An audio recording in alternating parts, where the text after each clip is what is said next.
I'm with the drone and I can see 4 Mantas. Some of them are injured. On a boat, you have to be able to do everything by yourself. How many ropes?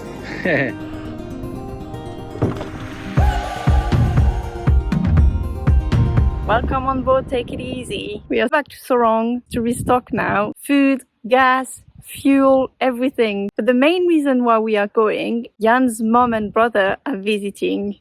Yay! We are so excited to see them. So they're gonna be there for about 12 days. We won't be able to go all the way far north of Raja Ampat with them, but there's quite a lot of places around here where we can take them. So let's pick them up and go enjoy Raja Ampat once again. Oh, and by the way, when we are dropping them off, they think we are going back to Sorong to renew our visa, but we're actually flying to France. But that's a surprise.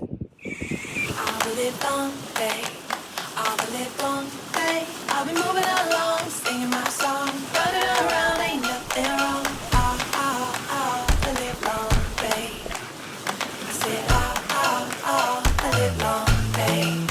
We did our restock before picking up our guests, which you might have seen in the last episode, but they also came with quite the grocery store in their suitcase. Look at all that yummy French food we've been missing so much. So we are on the go. We picked up Yann's brother and mom. We're going to show them around as much as we can of Raja Ampat. We did a little bit of an itinerary just to include our favorite places that we've seen around here. Unfortunately, we can't go too far because it's only 12 days. I hope they're going to enjoy it. Sounds like a perfect plan to me because there's a lot of different things. Mantas, hike, snorkel, beaches, scuba and the waterfalls. Our first stop is Dayang on the Batenta Island. The reason we picked this spot is because we couldn't have our guests experience Raja Ampat without seeing some mantas. But Yann's mom doesn't scuba dive, so we wanted a shallow spot where we could see them from the surface. It's a spot that gets busy with tourists, but we are anchored so close we can pick the best time to visit the mantas. We just need to know if they are there. We made it to West Batenta. Look at this place. It's beautiful. There's almost no wind. Apparently there's a lot of Mantas here. It's a cleaning station. So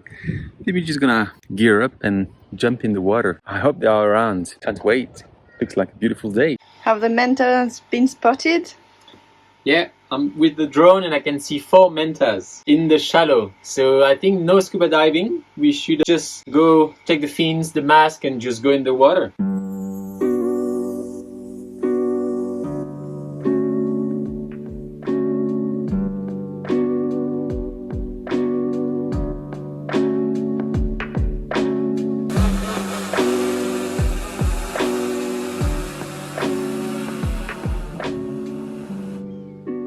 Right, let's go and see the Mantas. They are spotted.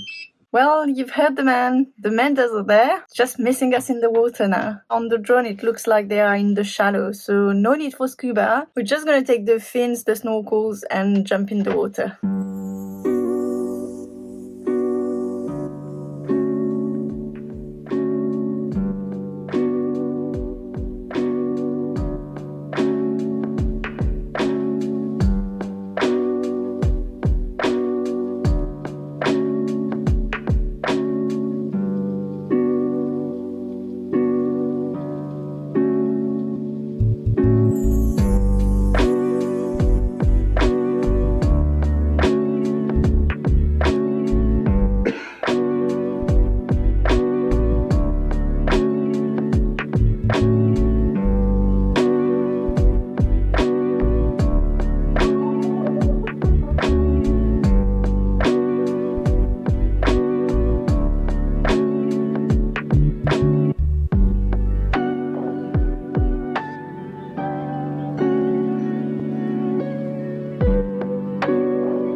That was awesome. I think everybody really enjoyed the experience. The good thing here is that the mantas are in the shallow, like no more than 4 meters, so it's really easy to go and swim with them, although there can be quite a bit of current. The downside to that is that there's a lot of people and a lot of small boats. They're not very careful. They go over the spot with the engine on. They don't really pay much attention to the mantas. And actually you can see that some of them are indeed injured. I'm not saying it is necessarily the human's fault. Like one of them looks like she might have escaped a predator's attack, but some of them could have just been run over by a propeller. We anchored the dinghy a bit away from the spot and we swam there to avoid being of any danger to them. While we were on the spot, I almost got run over by a tourist boat and I was at the surface, so I guess that is saying something, right? Anyways, this afternoon we're not going to do much because our guests are still recovering from the jet lag. I might just take the paddle and go back to the spot so that I can let them sleep.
What's the activity of end of afternoon? We're moving all of that.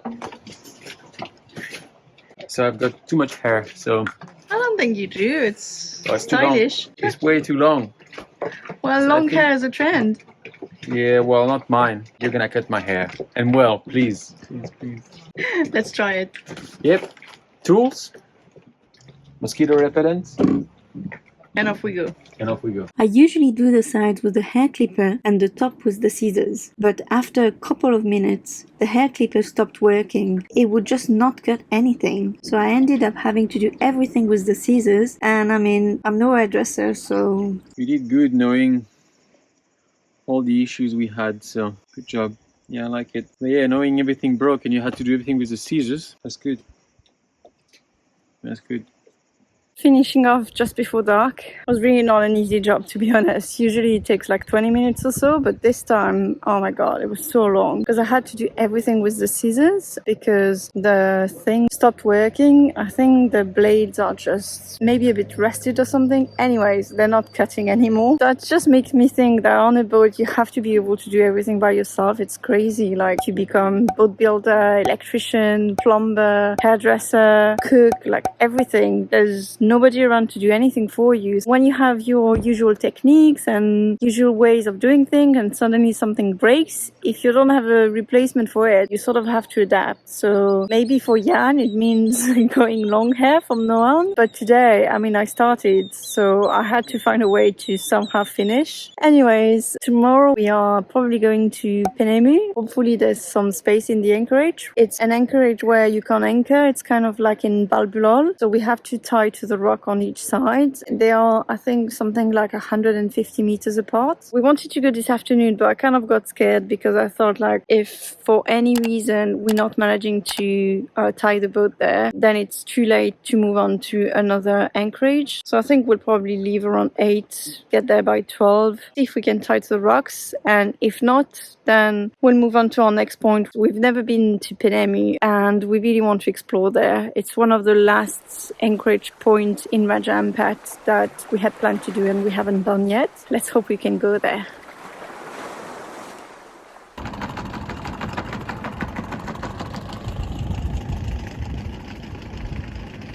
Probably on top of the anchor, so you're gonna have to turn the boat around.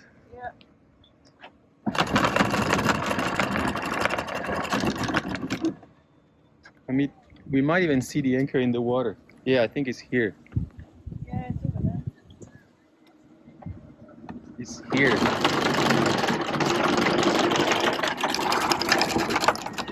Luckily, we had enough wind to sail, so we made it in 3.5 hours. On the way, we noticed something really wrong with our battery bank, as we had a mystery drain of somewhere between 12 and 40 amps, even with nothing plugged in. We tried moving connectors around, thinking maybe it was a voltage drop in one of the new cables, but... So yeah, we got this guy to change this bus bar because we had too many stuff on top, one on top of each other. And yeah, he did. And now we have a drop of 12 amp all the time with nothing plugged on the batteries. So we've identified two cables that are creating that drop. This one, which I'm replugging now, and the second one that's going to the battery, the thing to start the outboards, so the engines. So yeah, I don't know why.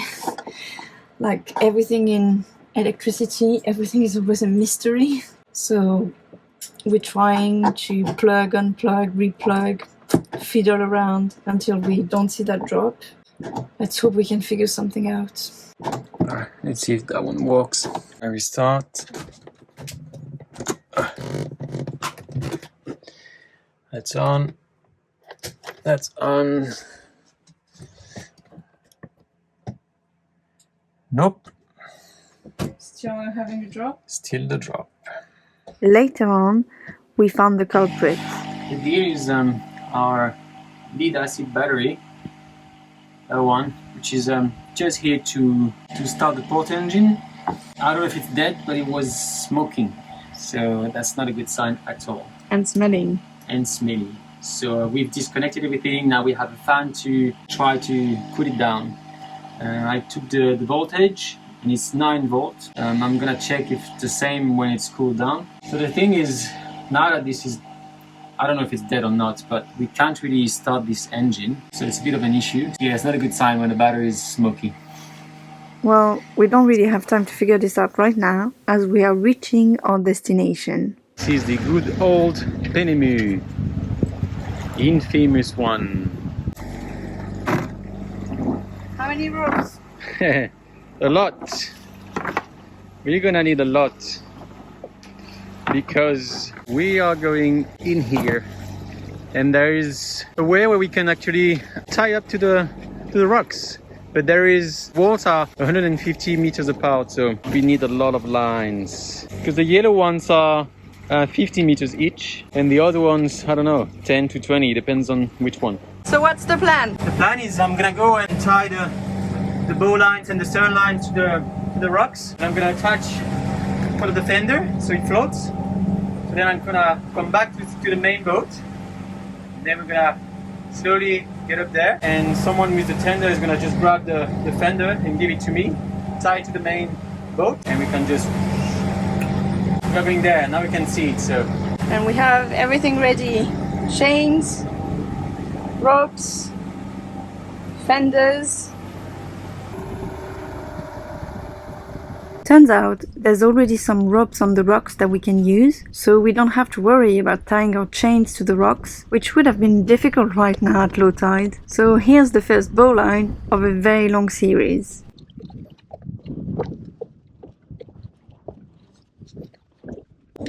Easy peasy, this is take it easy. Do you copy? Over? Are you guys finding a good spot? yeah, but there is wind.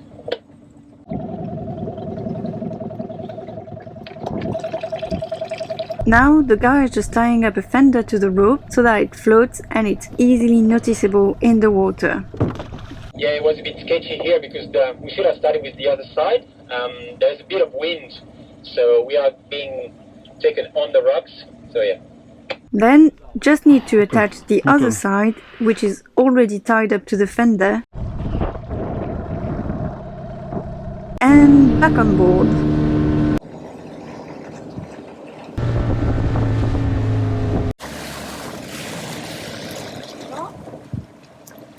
After spending some time hovering in front, it's time for Take It Easy to go in. This time, my turn to go on the tender, to grab the lines installed by Yann and his brother, and give them to someone on board to tie up. We are doing the back first on port side, and then the front on starboard side. But then, we decided to put the bridle at the front to distribute the load evenly between the two hulls. That would avoid the risk of structural damage. And last bowline, let's hope. Oh!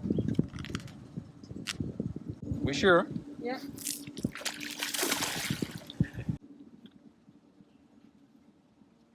Only thing left to do is sweat the lines to have the correct tension, and that's it.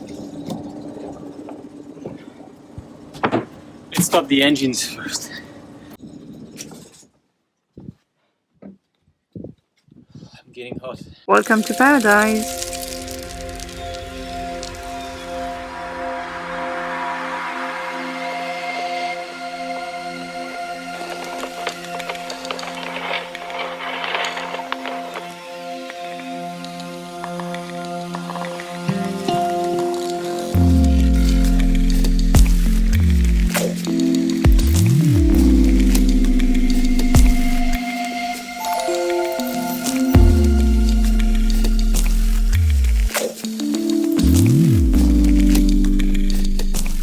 Join us next week to discover this wonder, also known as the oldest exposed rock unit in Indonesia, dating back 400 million years ago, which is almost 1/10 of the age of the Earth. I hope you've enjoyed this episode. Don't forget to drop us a like and subscribe to the channel. And if you want to show extra support, you can buy us a pizza. Link is in the description below. See you next time. Bye!